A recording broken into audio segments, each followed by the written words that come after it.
Funerals are supposed to be about respect. But when my wife's family told me I was embarrassing them, I realized this wasn't grief. It was control. And what I said next ended everything. They said it in a whisper, like that made it cleaner. Like if they kept their mouths close to my ear and their voices low, it wouldn't count as cruelty. "You're embarrassing us." Not "I'm sorry." Not "Are you okay?" Not even "Please, can you step outside?" Embarrassing. At a funeral. For a woman who loved me more in 5 years than her own daughter's family managed in 20. And the thing that keeps replaying in my head is this. I wasn't the one making a scene. I was the one holding it together. They just couldn't stand that I wasn't doing it the way they wanted, with the right posture, the right face, the right amount of tears, and the right angle for other people to witness. So when the wake started and they began polishing themselves into saints, I stopped protecting their story. I told the truth. Her name was Rose. Everyone called her Nana Rose because she collected grandkids the way some people collect cats. Patiently, quietly, with a heart that always seemed to have room for one more. She wasn't my grandmother by blood. She was my wife, Elena's grandmother. But somewhere between hospital corridors and late-night phone calls and the way she squeezed my hand when she thought no one was looking, she became the closest thing I had to family on Elena's side. Rose never asked me what I did for a living the first time we met. She didn't scan my shoes. She didn't test my vocabulary. She just said, "You look like you haven't eaten," and put a plate in front of me like she'd been waiting for me. Elena warned me beforehand. "My mom's intense," she'd said the night before meeting them. "She cares about appearances. She'll ask weird questions." Elena said it like a weather report, a fact, something you pack for. I remember thinking, how bad can it be? Then I met Marianne. Marianne is the kind of woman who says your name like she's checking it against a list of acceptable outcomes. She hugged Elena tightly, too tight, then stepped back and held her at arm's length like a doll she wanted to display. "Oh, sweetheart," she said, "you look tired. Have you been eating properly?" Elena smiled the smile of someone who learned early that the right expression keeps the peace. "I'm fine, Mom." Then Marianne turned to me. Her eyes flicked from my face to my suit, to my watch, to my hands. In 2 seconds, she knew exactly what she wanted to believe about me. "Daniel," she said, "so nice. Elena talks about you." I offered my hand. She took it for half a second, fingertips only, then released it like I'd passed a test, but not with honors. "And what do you do?" she asked. I told her. She nodded politely, not impressed, and moved on like I'd confirmed a suspicion. That was our relationship in a nutshell. I existed as a risk factor to her narrative. Rose was the only one who never treated me like a liability. When Rose got sick, everything in that family got clearer. Not better, clearer. It started with small things. She forgot words, got tired easily, lost weight. Then it became appointments, tests, then the kind of phone call that changes the shape of your life. Elena got the call at 7:12 in the morning. I still remember the time because we were both half awake, and the ringtone sounded too loud for that hour. Elena listened, went very still, and said, "Okay," in that small voice she uses when she's trying not to fall apart. She hung up and stared at the wall for a second. "My mom says Nana's in the hospital," she whispered. I sat up. "How bad?" Elena swallowed. "She didn't say, she just said, come." We went. Of course we went. Rose was in a room that smelled like disinfectant and fear. She looked smaller than I'd ever seen her, skin papery, eyes tired but still kind. When she saw Elena, she smiled like the sun came back for a second. "There's my girl," she whispered. Elena broke, just collapsed into the chair beside the bed and held Rose's hand like she could physically keep her here. Marianne stood on the other side of the room, arms crossed, phone in hand, already making calls. She didn't touch Rose. She didn't sit. She moved like a manager inspecting a problem. Elena's sister, Paige, arrived 20 minutes later wearing a full face of makeup and an expression that screamed, "Why is this happening on my schedule?" She kissed Rose's forehead quickly, took a photo of Rose's hand in hers, and stepped into the hallway to post it. I saw her do it. I wish I could say I confronted her then. I didn't.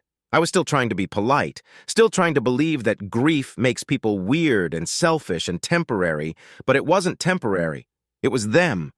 The months that followed were a long, exhausting lesson in who shows up when no one is clapping. Elena and I showed up. We did the unglamorous stuff, the late-night calls, the pharmacy runs, the insurance paperwork, the appointments, the can you just sit with her for an hour so I can shower moments. Rose hated being dependent. She apologized for everything. "Sorry you had to drive," she'd say. "Sorry you had to see me like this." I would squeeze her hand and tell her, "Stop it. You took care of Elena. Now we take care of you." Rose would look at me then, eyes watery, and say, "You're a good man." And behind her, Marianne would watch like she was taking notes. The first time Marianne offered help, it came with a condition. She cornered Elena in the hospital cafeteria, leaning in like she was sharing something intimate. "I can cover some of the expenses," she said. "Don't worry about it." Elena's shoulders dropped in relief. "Thank you." Marianne smiled. "Of course, but I need you to understand something." Elena froze. "We can't have this mess," Marianne continued, gesturing vaguely, "reflecting poorly on the family. We need to handle things properly, quietly." Elena's face tightened. "Mom, she's sick." "I know," Marianne said softly, like she was soothing a child. "But people talk. And you know how your grandmother is. She doesn't always present well." Present, like illness was a brand issue.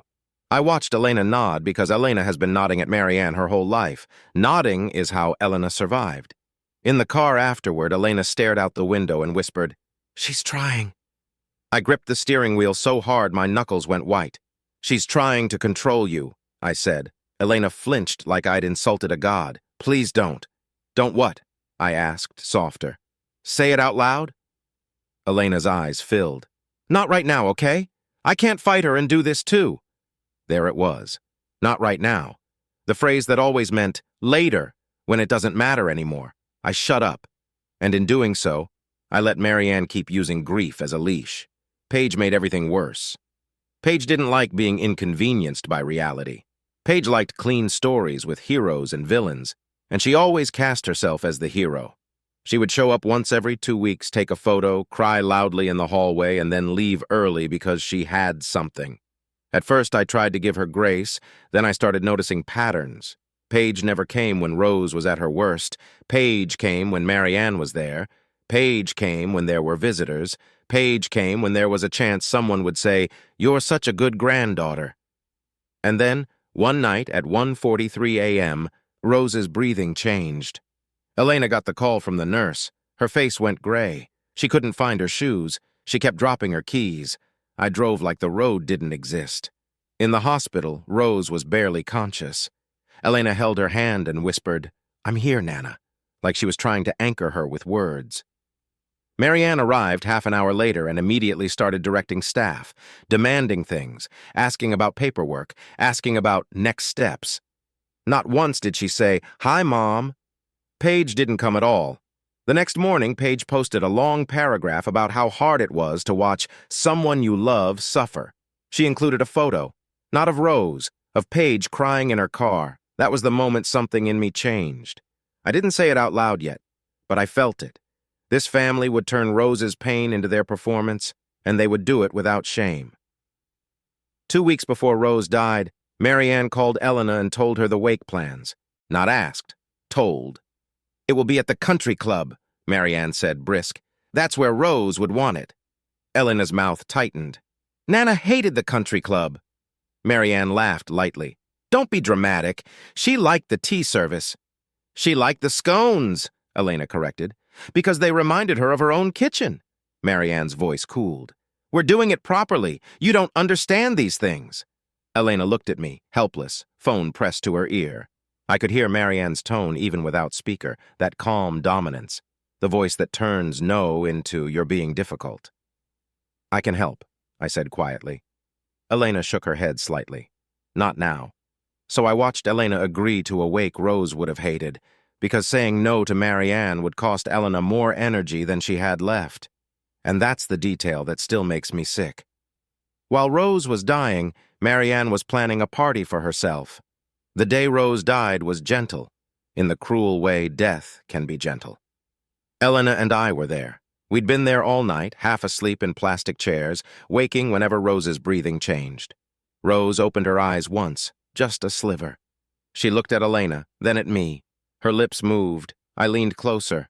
"What is it, Rose?" Her voice was barely air. "Protect her," she whispered. Elena started crying quietly, shoulders shaking. I squeezed Rose's hand and said, "I will."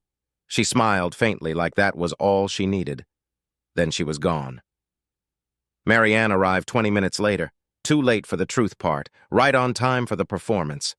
She walked into the room, saw Rose's still body, and immediately made a sound, not grief, a sound like she'd been stabbed in public. "Oh my God!" she cried loudly, turning toward the door as if someone might be filming. "Oh my God!" Paige arrived an hour later and fainted, not in a medical way, in a theatrical way. The nurses were polite, but I saw the look on one of their faces, the tiny exhale of someone who has seen this exact behavior 1,000 times. Elena didn't faint. Elena sat by Rose's body and stroked her hand and whispered, "I'm sorry," over and over like she had failed her. That's what guilt does when you've been trained to blame yourself for other people's cruelty. The funeral was 3 days later. Marianne insisted on a closed casket. "Rose wouldn't want people seeing her like that," she said. Elena said quietly, "Rose wouldn't care." Marianne replied, "You don't know what she would want." Elena didn't argue. She was hollow by then. The chapel was full, more people than I expected. Rose had been loved. She'd been the kind of person who remembered birthdays and made extra food, just in case, and asked about your life like she actually wanted the answer. People hugged Elena and told her Rose was proud of her. Marianne stood near the front, receiving condolences like she was a politician at a fundraiser. Paige cried loudly at strategic moments. I stood beside Elena, one hand on her back, feeling like my ribs were holding up a collapsing building. When the pastor began, Marianne's eyes flicked to me twice, as if checking my face. I wasn't crying the way she wanted. I was numb. My grief didn't look like her grief. It didn't perform. At one point, Elena's knees buckled a little and I held her up. She made a small sound, something between a sob and a breath. And that's when Marianne's sister, a woman I barely knew, leaned in toward me as the choir sang and whispered into my ear, "You're embarrassing us." I turned my head slowly, not trusting my voice. Her lipstick was perfect. Her eyes were sharp. She looked annoyed. "Excuse me?" I whispered back. She nodded toward Elena, toward my hand on Elena's back, toward the fact that Elena was crying. "Control her," she hissed. "People are watching." My heart started pounding. People are watching. At a funeral. I looked at Elena, my wife shaking, and then I looked at Marianne, standing tall, composed, making eye contact with mourners like she was managing optics. And in that moment, a thought hit me with horrible clarity. They weren't mourning Rose. They were managing the event. I didn't respond, not then, because Elena needed me steady, but something inside me went very quiet, like a door closing. We walked out of the chapel to the line of cars and the cold air and the sound of people shuffling like they didn't know where to put their sadness. Elena leaned into me. "I can't do the wake," she whispered. "We can leave," I said immediately. Elena flinched. "My mom will—" "I don't care," I said. Elena looked up at me, eyes red and shocked. I realized then I'd never said that sentence in front of her about her mother. I had always cared, because caring kept the peace. But peace was over. Elena swallowed hard. "We have to go. She planned it." "She planned it," I echoed quietly. "Not Rose." Elena's lips trembled. "Please, Daniel, just get me through today." I nodded. "Okay," I said. "One day." But in my head, another sentence formed, clear and final. "After today, it's done." We drove to the country club, to the place Rose would have hated, to the room Marianne wanted because it made her look like the right kind of grieving daughter. And as we walked in, I saw the framed photo of Rose by the guest book, smiling warmly, like she trusted the people around her. I felt anger rise in my throat like bile, because they were going to use her smile as a prop, and I wasn't going to let them. The country club smelled like lemon polish and money. Everything was beige and soft-edged, designed to absorb mess. Even grief felt upholstered. Marianne stood at the entrance to the reception room, accepting condolences like tips. She wore black tailored so perfectly it looked rehearsed. Paige hovered nearby, already teary, already performing. Elena's shoulders tightened the moment we walked in. "I just need water," she whispered. "I've got you," I said, steering her toward a chair away from the center. We hadn't even sat down when Marianne appeared at our side. "There you are," she said, smiling. "People were asking." Elena looked up, eyes glassy. "I'm just—" Marianne leaned in, lips barely moving. "Pull yourself together." I felt Elena flinch. "This is not about you," Marianne continued softly. "This is about honoring your grandmother." I bit down hard on the inside of my cheek. Honoring. The word people use when they mean behave. A man I didn't recognize stepped up with his wife, murmuring condolences. Marianne immediately shifted, hand on Elena's shoulder like a prop. "Isn't she holding up so bravely?" Marianne said, loud enough for them to hear. Elena nodded automatically, the way she'd been trained to. The couple smiled sympathetically and moved on.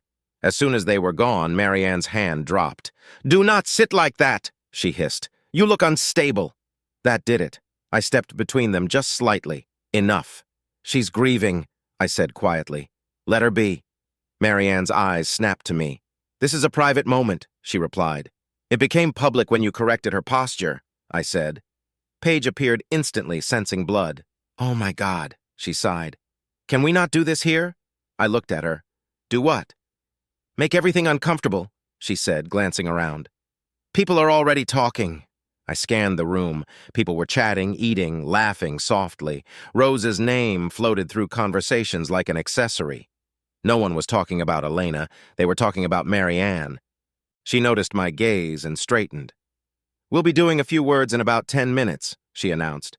"Just a short thank you. Keep it dignified." Dignified. The same word she'd used when she asked the funeral director to adjust the lighting because Elena looked washed out. I helped Elena sit. She wrapped her arms around herself like she was trying to hold all the pieces in. "I'm sorry," she whispered.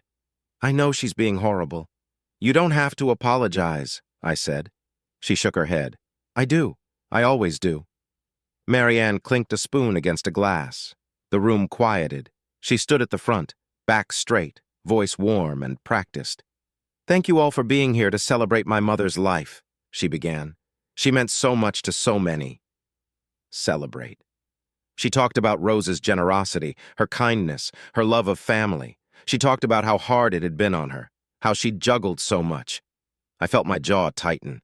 She didn't mention the nights Elena and I slept in chairs, the calls at dawn, the insurance forms, the pharmacy receipts.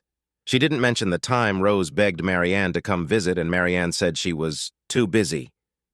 Paige took over next, voice trembling, hands clasped dramatically.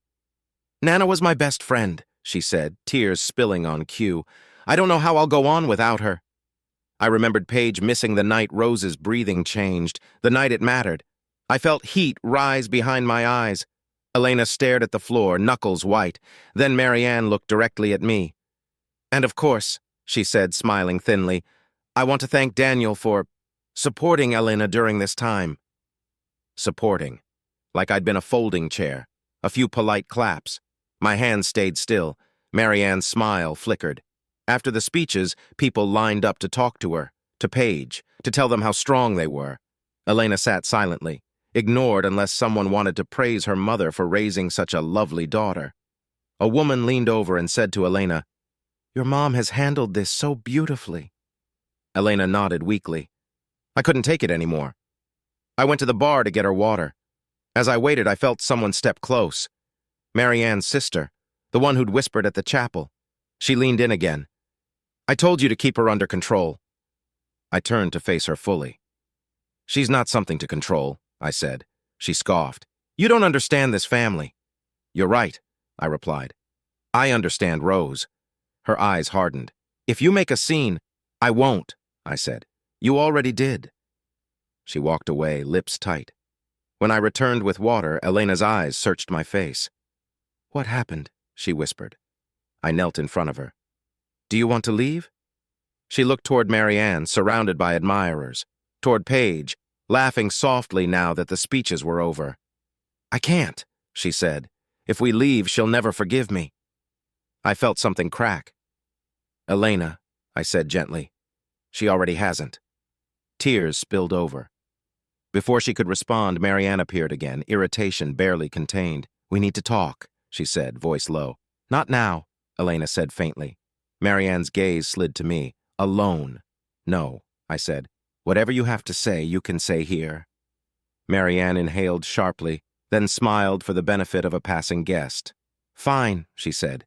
"Daniel, this display, it's inappropriate." "Grief?" I asked. "Your behavior," she corrected. "Your energy, it's drawing attention." I laughed quietly. "You mean it's not photogenic?" Her smile vanished. "You are not family," she said, just above a whisper. "You are here because I allow it." Elena gasped. I felt oddly calm. "Then allow this," I said. "I'm done pretending." Marianne's eyes widened a fraction. "Do not do this here." I stood, and that's when I noticed it. The guest book, Rose's handwriting on the first page, shaky but clear, a note she'd written weeks before, tucked inside. "Thank you for loving my Elena. Take care of each other. Don't let them break you." My hands shook as I closed the book. I looked at Elena. She looked back at me, something like fear and relief tangled together. Marianne followed my gaze and stiffened. "Sit down," she ordered. I didn't. "I'm going to speak," I said calmly. "You will not," Marianne snapped. I met her eyes. "I promised Rose," I said. The room was already quieting, curiosity rippling outward. Paige looked over, alarmed. Marianne grabbed my arm. I gently removed her hand. And in that moment, with Elena watching, with Rose's words burning in my chest, I made the choice I should have made months ago. I was done protecting their image. I didn't raise my voice. I didn't tap a glass. I just stood there next to the guest book, holding it like it weighed more than it should. That alone was enough. People noticed. Conversations thinned, forks paused mid-air. A few heads turned first, then more, curiosity spreading in that quiet, social way that says something unscripted is about to happen. Marianne took a step toward me, smile snapping back into place like a mask. "Daniel," she said lightly, "now really isn't—" "I won't be long," I said. My voice carried, not loud, steady. Elena stood up behind me without realizing she was doing it. Her hand found the back of my jacket, fingers curled tight. "I just want to say something about Rose," I continued, "about who she was and who was actually there." A ripple went through the room. Marianne's smile froze. Paige whispered, "Oh my God," like this was happening to her. I opened the guest book and held it up. "Rose wrote this a few weeks ago," I said, "when she could still write, when she knew time was short." Marianne snapped, "That's private." "It was left here," I replied, "for anyone who cared enough to read it." I read the note out loud, every word. When I finished, the room was silent in a way that felt different from before, heavier, honest. I closed the book. "For months," I said, "Elena and I were with Rose almost every day. We handled the appointments, the meds, the nights when she was scared to sleep because she thought she wouldn't wake up." Marianne shook her head sharply. "This is inappropriate." I kept going. We were there when calls went unanswered, when messages were left unread, when being busy mattered more than being present. Paige scoffed. "That's not fair." I turned to her. "You weren't there the night her breathing changed." Paige opened her mouth, closed it. A few people shifted uncomfortably. "I'm not saying this to shame anyone," I said. "I'm saying it because Rose deserved truth, not performance." Marianne's composure finally cracked. "This is disgusting," she snapped. "Hijacking my mother's wake for your personal grievances." "Your mother's?" I echoed.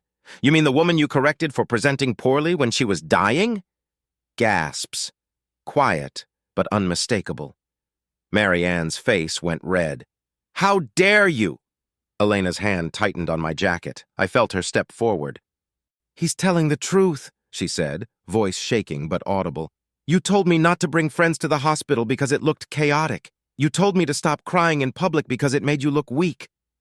Marianne spun on her. "Elena, stop this right now." "No," Elena said, tears streaming.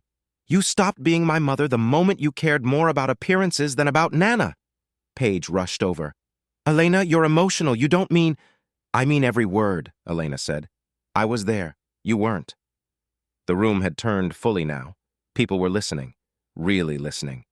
Marianne tried one last angle, voice breaking theatrically. I did everything I could. I nodded once. Exactly. Everything you could while still being comfortable. That did it. Marianne shouted, Get them out! No one moved. The funeral director, who had been standing quietly near the wall, took a small step forward. Perhaps everyone could take a moment, he said gently. Marianne stared at him like she couldn't believe the betrayal. I took Elena's hand. We're leaving, I said, because this isn't about us anymore. Marianne pointed at me, shaking. You're not welcome back. I met her gaze.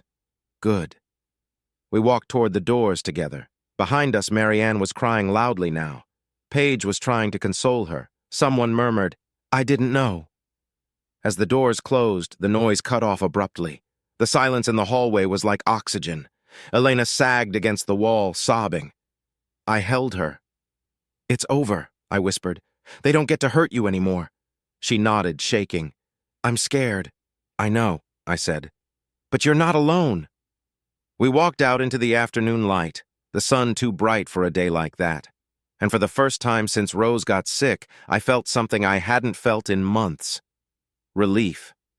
The fallout didn't wait until the next day. It started before we even reached the parking lot. Elena's phone buzzed in her hand like it was alive, message after message, missed calls stacking up so fast the screen lagged. She didn't look. I can't, she whispered.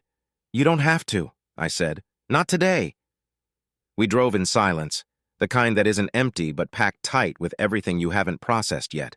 Grief, shock, the aftertaste of truth spoken out loud for the first time. When we got home, Elena went straight to the bedroom and curled up on the bed like her bones had given up holding her. I sat beside her, rubbing her back, feeling the delayed tremor hit my own body now that the adrenaline was gone. I ruined everything, she said into the pillow. No, I replied immediately. You stopped lying for them. She shook her head. They'll never forgive me. I exhaled slowly. That's not forgiveness they're offering. It's conditional access. She turned her face toward me, eyes red and raw. What if they cut me off? I didn't dodge it. They probably will. That landed hard. Elena had lived her entire life knowing love could be withdrawn like funding. She'd never been allowed to forget it. I took her hand. Then we build something without them. It took a long time before she nodded. The smear campaign came fast. Marianne sent emails first, long ones, carefully worded, full of concern and heartbreak and how she feared for Elena's mental state. She framed me as unstable, manipulative, a bad influence. Paige took to social media, vague posts about toxic people hijacking grief and boundaries being violated at sacred moments. Friends of the family reached out to Elena with soft questions that weren't really questions. Are you okay? Your mom is really worried. We just don't want you isolated. Every message carried the same subtext. Come back, apologize, behave. Elena didn't respond. For the first time in her life, she didn't respond. 2 weeks later, Marianne sent one final message. If you continue this, don't expect to be included in the will. Elena stared at the screen for a long time, then she handed me the phone. I think, she said quietly, this is where I stop. I watched her block the number, then Paige's, then her father's. Her hands shook, but she didn't stop. When she was done, she let out a breath that sounded like she'd been underwater her whole life. We grieved Rose properly after that, not with catered food or speeches, with stories, with old photos Elena found tucked in a drawer, with the recipes Rose used to write on scraps of paper and forget where she put them. We visited Rose's favorite park, sat on a bench she loved. Elena cried there openly without anyone telling her to compose herself. That mattered more than the wake ever did. Sometimes Elena would break down unexpectedly, at the grocery store, in the car, in the middle of the night. I held her every time. And sometimes, quietly, she'd say, I didn't know love could feel like this. I knew exactly what she meant. Months later, word filtered back to us. Marianne had rewritten the story. In her version, she was the victim. The grieving daughter attacked at her own mother's wake. Elena was confused. I was controlling. It didn't matter. We weren't there to hear it anymore. No contact is strange like that. At first it feels loud, like silent screaming. Then one day you realize it's just quiet, peaceful. Elena started therapy, real therapy, the kind where you're allowed to be angry. She learned that guilt isn't proof of wrongdoing. It's often proof of conditioning. I learned that standing up doesn't always look heroic. Sometimes it looks like being willing to be disliked by people who never loved you. On the anniversary of Rose's death, Elena lit a candle. She looked at me and said, "I think she'd be proud." "I know she would," I replied, "because Rose saw us. Not as extensions of her image, not as roles to manage, as people." And here's the truth I wish I'd learned earlier. When someone tells you you're embarrassing them, what they usually mean is that you're exposing something they've been hiding. Truth doesn't disrespect the dead. Lies do. I told the truth at a wake. I lost an entire family because of it, and I would do it again, without hesitation, because the price of staying silent would have been losing ourselves. We didn't just walk away that day. We broke a cycle, and that was worth every burned bridge. I didn't lose a family that day. I lost an illusion, and I chose peace over pretending.